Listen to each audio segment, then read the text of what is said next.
రకరకాల ఆర్గనైజేషన్స్ నుంచి నోటిఫికేషన్స్ అనేవి రిలీజ్ అవుతాయి, రిక్రూట్మెంట్ నోటిఫికేషన్స్. ఓకే సో దీంట్లో ఫస్ట్ వచ్చేసి SSC అంటాం, staff selection commission.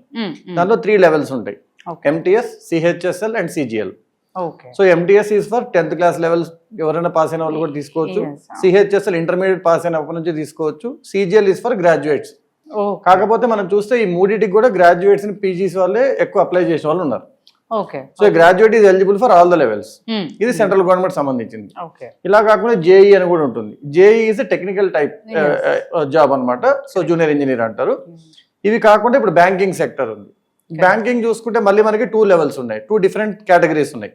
IBPS, nationalise banks అన్ని IBPS ద్వారా ఎగ్జామ్ పెడతాయి.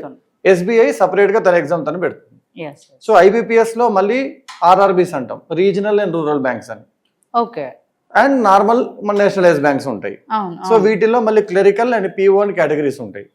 ఓకే సో మీరు RRBs లో క్లరికల్ PO నోటిఫికేషన్స్ వస్తాయి, నార్మల్ బ్యాంక్స్ లో క్లరికల్ PO నోటిఫికేషన్స్ వస్తాయి, SBI లో క్లరికల్ PO నోటిఫికేషన్స్ వస్తాయి.